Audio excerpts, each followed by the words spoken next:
मंत्रिपरिषद के मेरे साथी डॉक्टर हर्षवर्धन जी, मंचस्थ सभी महानुभाव और आज के दिवस के केंद्र बिंदु वे सभी डिग्रीधारी जो आज इस कैंपस को छोड़कर के एक नई जिम्मेवारी की ओर कदम रख रहे हैं। मैं आप सबको हृदय से बहुत बहुत शुभकामनाएं देता हूं।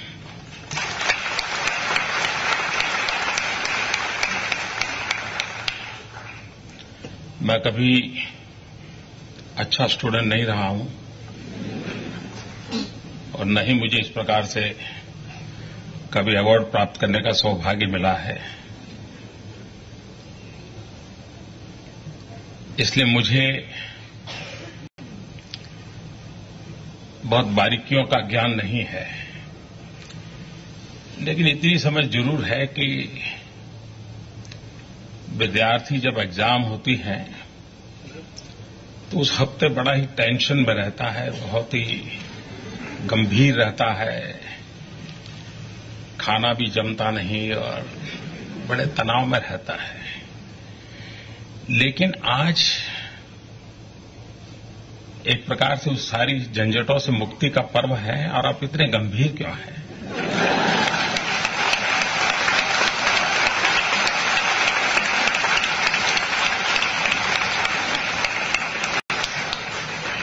मैं कब से देख रहा था कि क्या कारण है भाई, ये इतना क्या मिश्रा जी, क्या कारण है?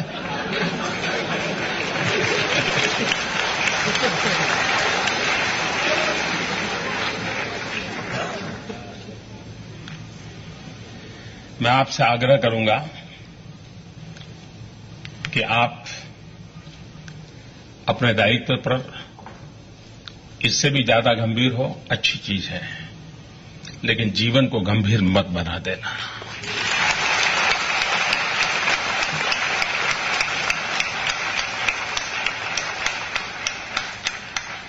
जिंदगी को हंसते खेलते संकटों से गुजरने की आदत बनाते हुए चलना और उसका जो आनंद है वो बड़ा ही अलग होता है।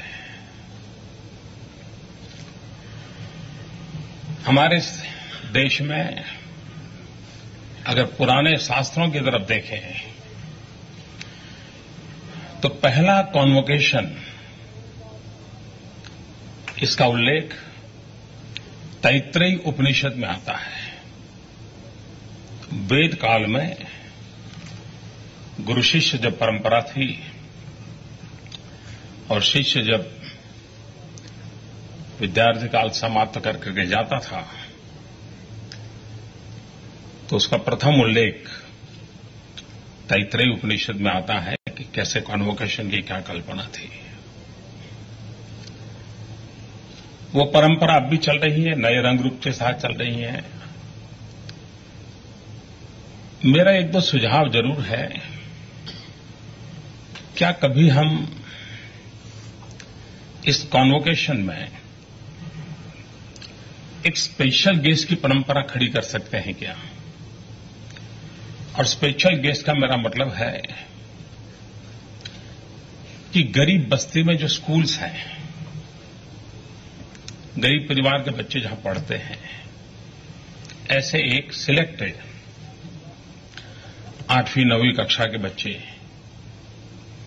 30, 40, 50 जो भी आपकी कैपेसिटी हो, उनको ये कॉन्वोकेशन में स्पेशल गेस्ट के रूप में बुलाया जाए, बिठाया जाए और वो देखें ये दुनिया क्या है। जो काम शायद उसका एक टीचर नहीं कर पाएगा, उस बालक मन में 1 घंटे 1.5 घंटे का ये अवसर उसके मन में एक जिज्ञासा पैदा करेगा, उसके मन में भी सपने जगाएगा, उसको भी लगेगा कभी मेरी जिंदगी में ये अवसर आए। आप कल्पना कर सकते हैं कितना बड़ा इसका इम्पैक्ट हो सकता है।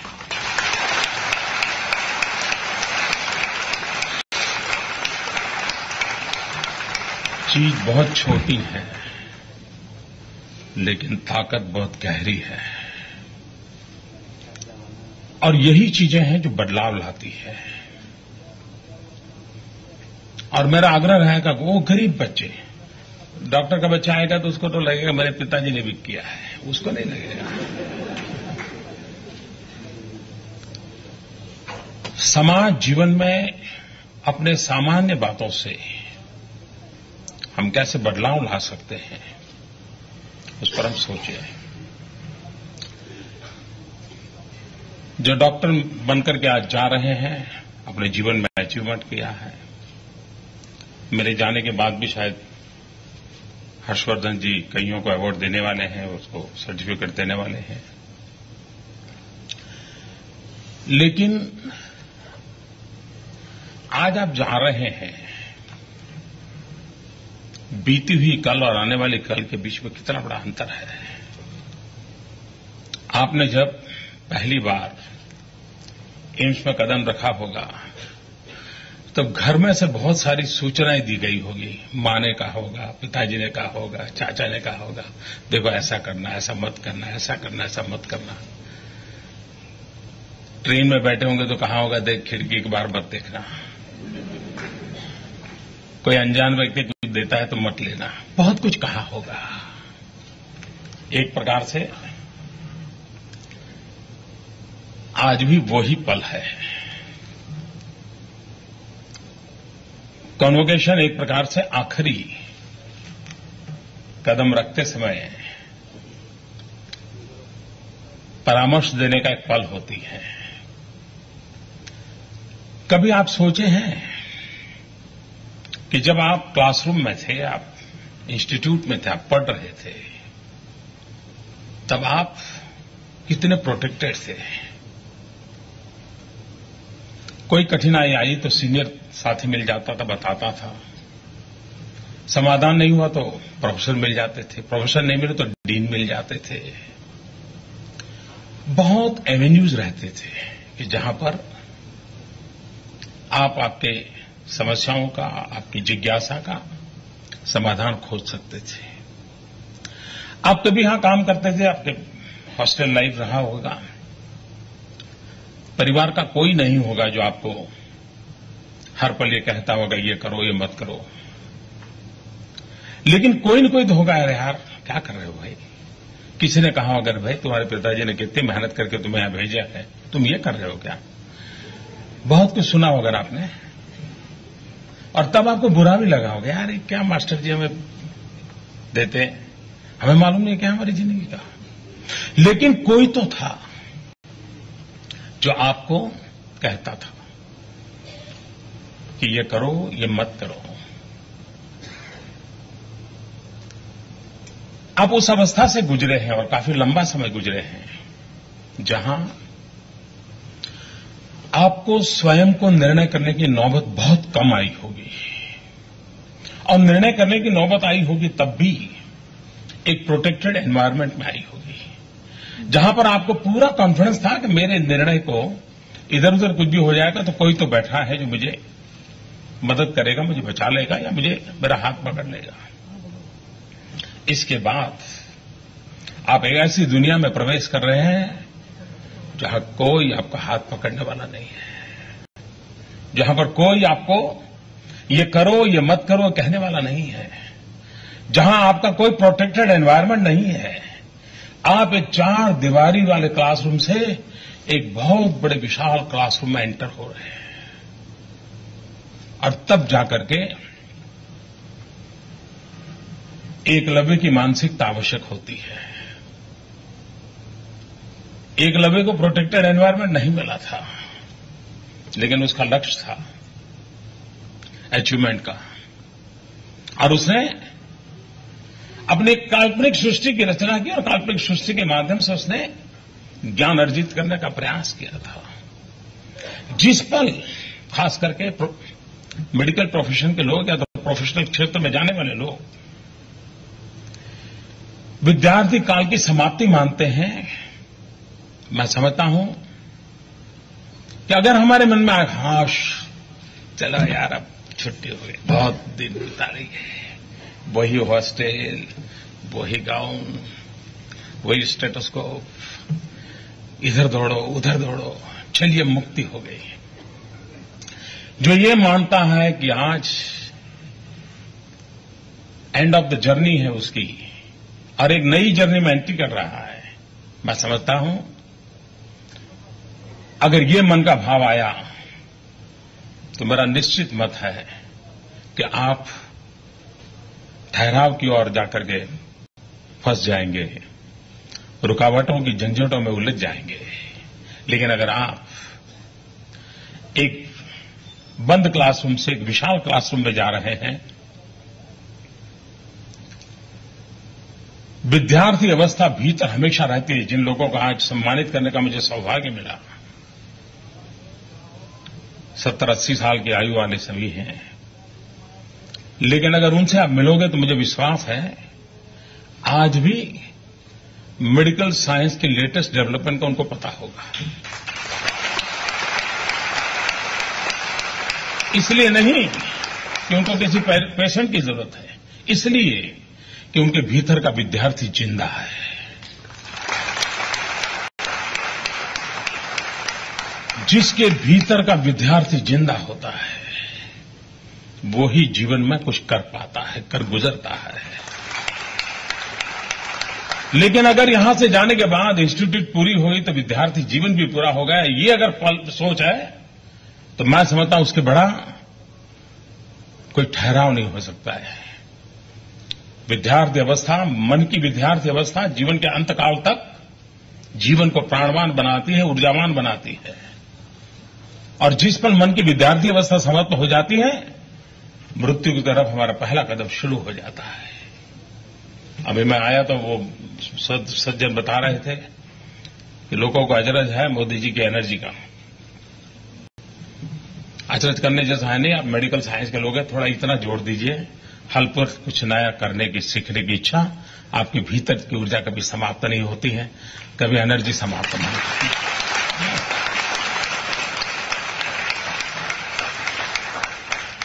आपकी स्थिति कुछ और भी बनेगी जब आप हॉस्टल में रहते होंगे। ओपीडी में आपको कई पेशेंट्स को डील करना होता होगा। कभी दोपहर को भी दोस्तों के साथ मूवी देखने का तय किया है तो मन करता था कि 200 की ओपीडी ऐसा करो यार, निकालो, फिर जाना है, सिनेमा देखने जाना है। मैं आपकी बात नहीं बता रहा हूं, मैं तो कहीं और की बात बता रहा हूं।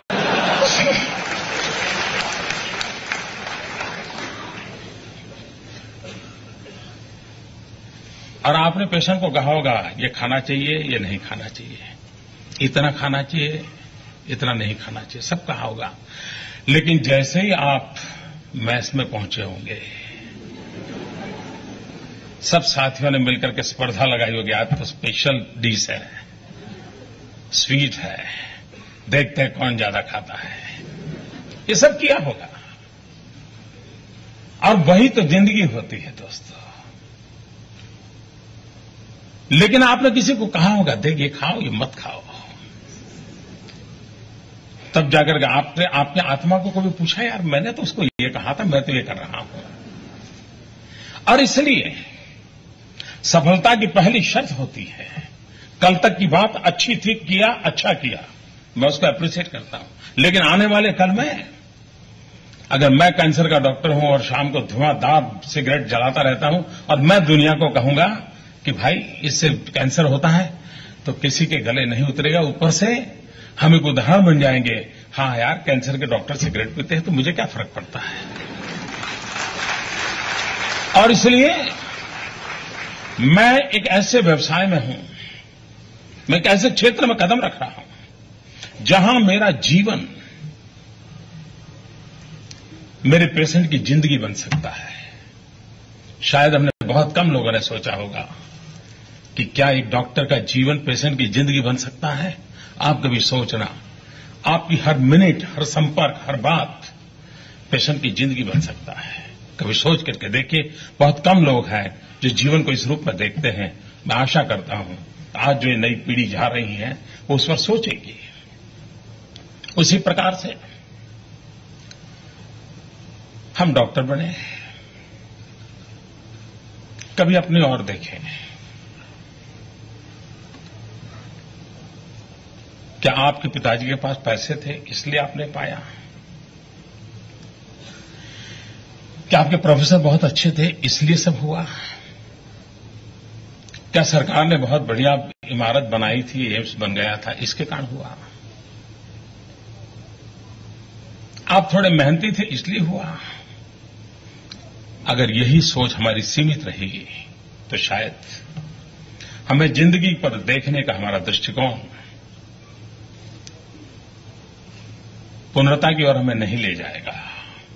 कभी सोचिए, यहां पर जो पहले दिन आए होंगे, कोई ऑटो रिक्शा वाला या कोई टैक्सी वाला होगा जिसने अपनी मदद की होगी, बहुत अच्छे ढंग से आपको यहां लाया होगा, पहली बार दिल्ली में कदम रखा होगा बहुतों ने। तो क्या आज उस स्थिति को प्राप्त करते समय आपकी जीवन की यात्रा का पहला चरण जिस ऑटो ड्राइवर के साथ किया, उस टैक्सी वाले के साथ किया, क्या कभी स्मरण आता है? एग्जाम के दिन रहे होंगे, थकान महसूस हुई होगी, रात को 12 बजे पढ़ते पढ़ते कमरे से बाहर निकले होंगे, ठंड की मौसम होगी और एक पेड़ के नीचे कोई चाय बेचने वाला बैठा होगा, आपका मन करता होगा चाय मिल जाए तो अच्छा होगा, रात भर पढ़ना है। और ठंडी रात में सोए हुए उस पेड़ के नीचे सोए हुए चाय बेचने वाले को आपने जगाया होगा, यार चाय पिला दे यार, और उसने अपना चेहरा बिगाड़े बिना आप डॉक्टर बने इसलिए, आपकी एग्जाम अच्छी जाए इसलिए, ठंड में भी जग करके कहीं से दूध ला करके आपको चाय पिलाई होगी, तब जाकर के आपकी जिंदगी की सफलता का आरंभ हुआ होगा। कभी कभार एक आध प्यून भी, कोई पैरामेडिकल स्टाफ का एक बूढ़ा व्यक्ति जिसके पास जीवन का अनुभव का तजुर्बा होगा, उसने कहा होगा नहीं साहब, सिरिंज को ऐसे नहीं पकड़ते, ऐसे पकड़ते हैं। हो सकता है क्लासरूम का वो टीचर नहीं होगा, लेकिन जिंदगी का वो टीचर बना होगा। कितने कितने लोग होंगे जिन्होंने आपकी जिंदगी को बनाया होगा। एक प्रकार से बहुत बड़ा कर्ज लेकर के आप जा रहे हैं।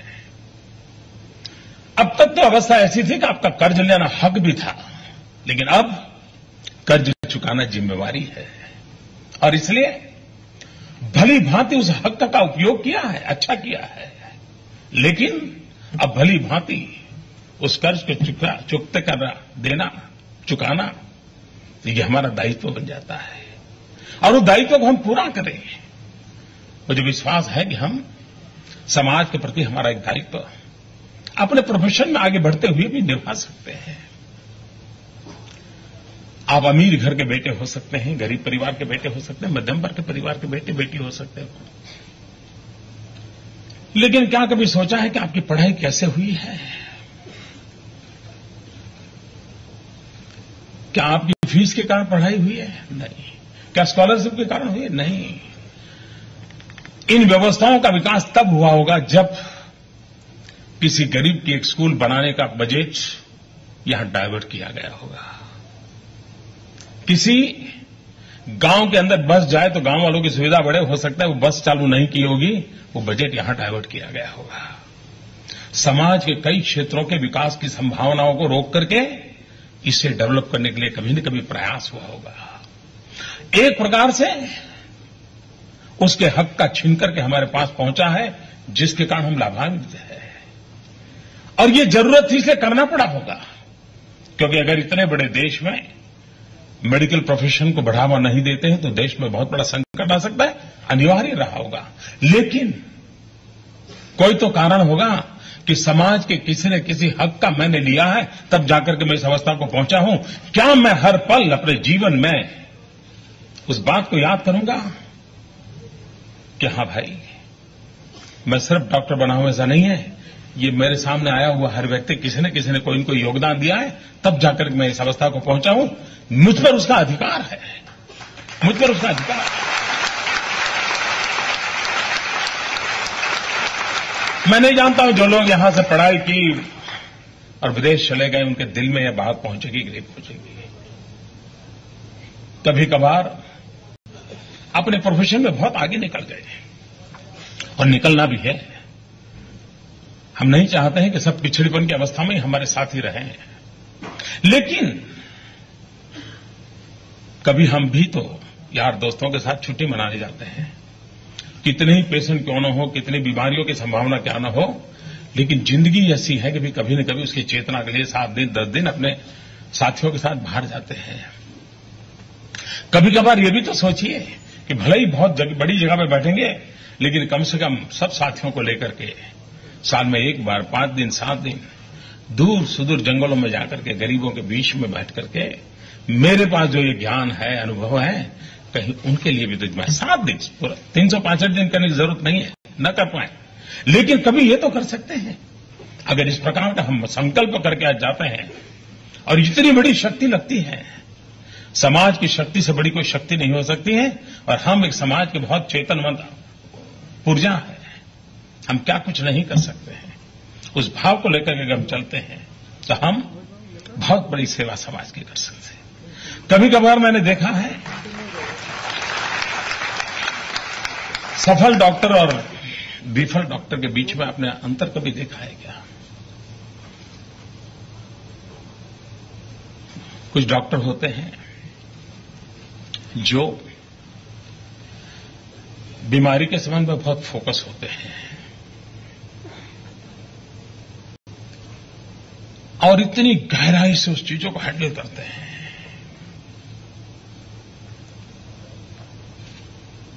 और उनके प्रोफेशन में उनकी बड़ी तारीफ होती है। भाई देखिए, इस विषय में तो इन्हीं को पूछिए, कंसल्ट करना है तो उनको पूछिए।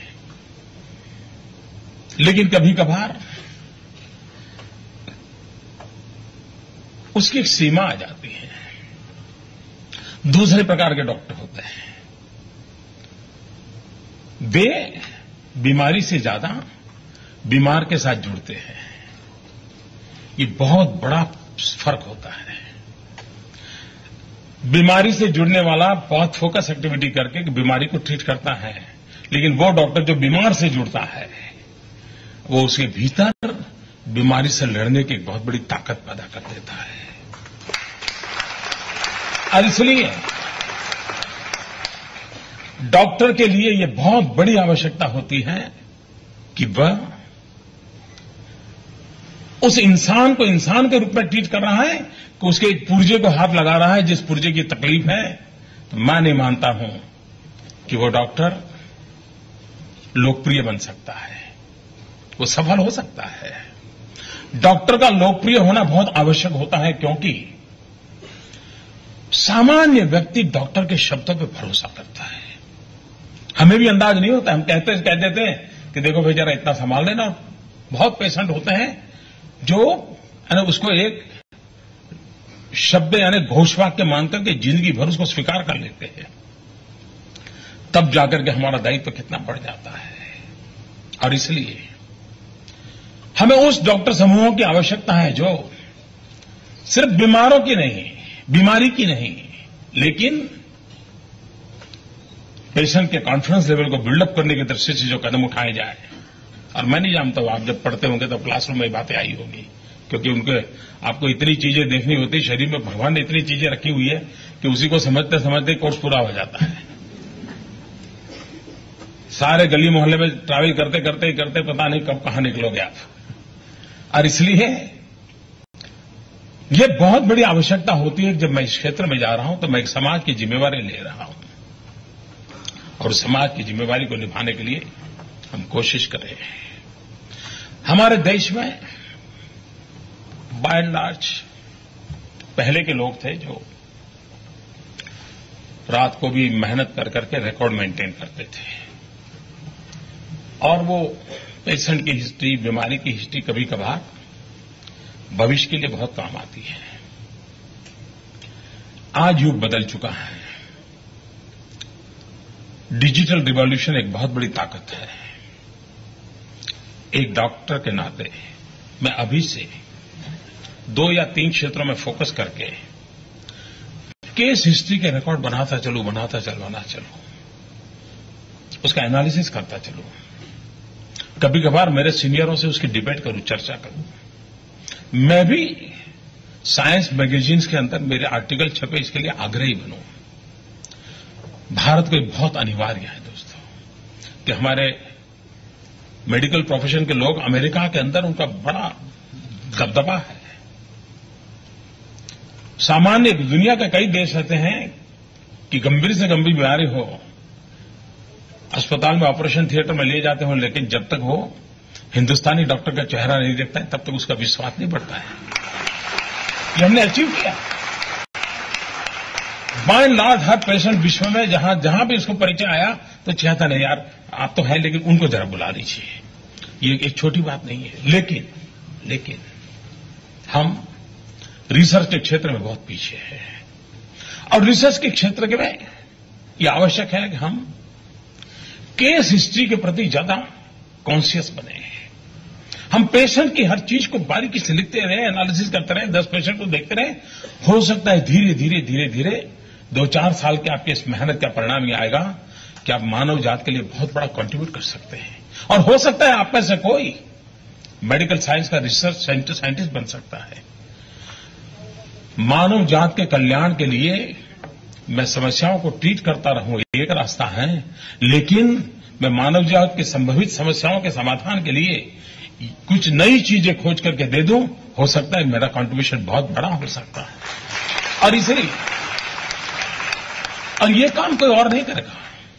और आज मेडिकल साइंस आज से 10 साल पहले और आज में बहुत बड़ा बदलाव आया है। टेक्नोलॉजी ने बहुत बड़ी जगह ले ली है मेडिकल साइंस में। एक जमाना था जब गांव में एक वैद्यराज हुआ करते थे और गांव स्वस्थ होता था, गांव बीमार नहीं होता था। आज आंख का डॉक्टर अलग है, कान का अलग है। बहुत दिन भी दूर नहीं, बाई आंख वाला एक होगा, दाहिनी आंख वाला दूसरा होगा।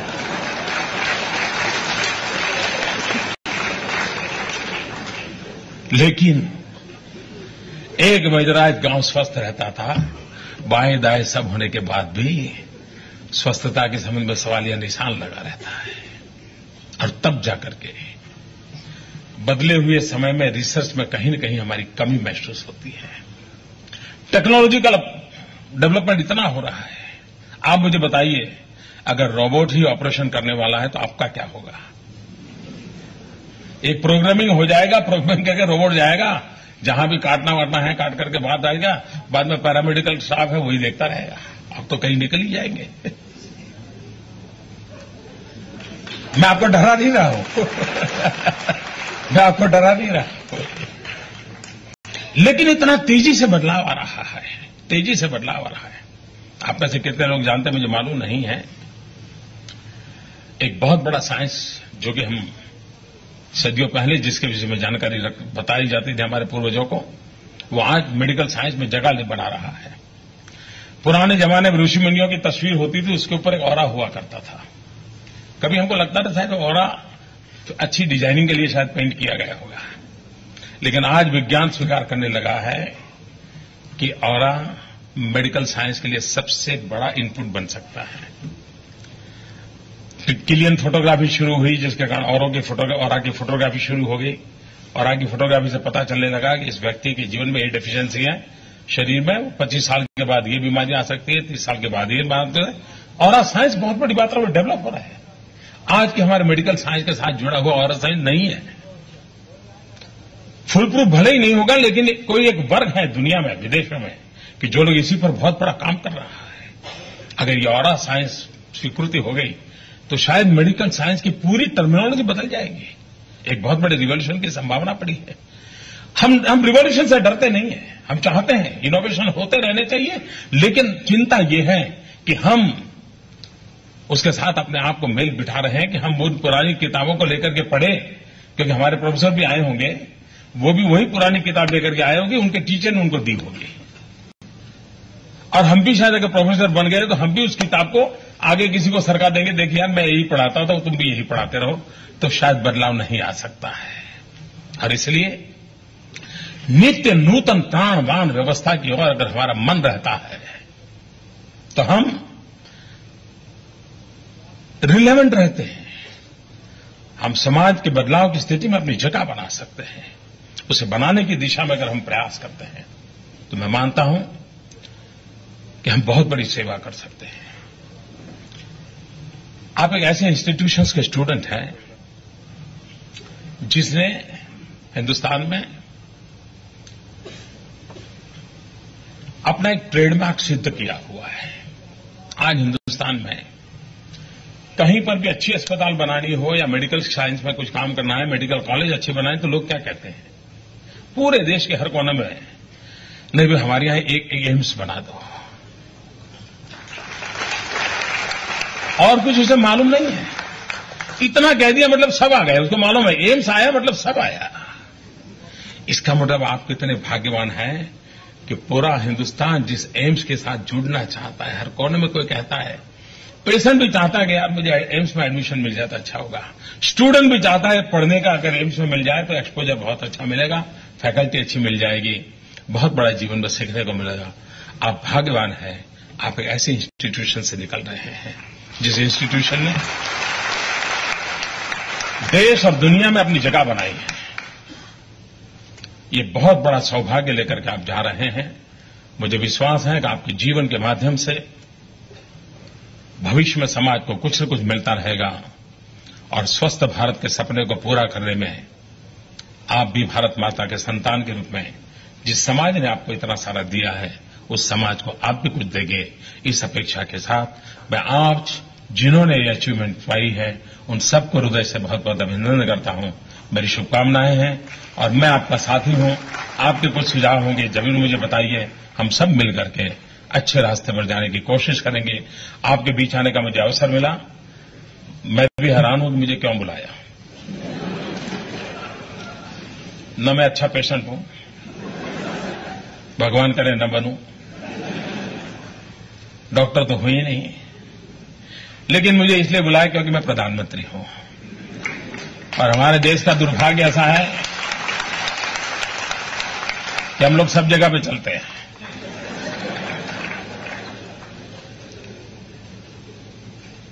खैर, मुझे आप लोगों को मिलने का अवसर मिला, मैं आपका आभारी हूं। धन्यवाद।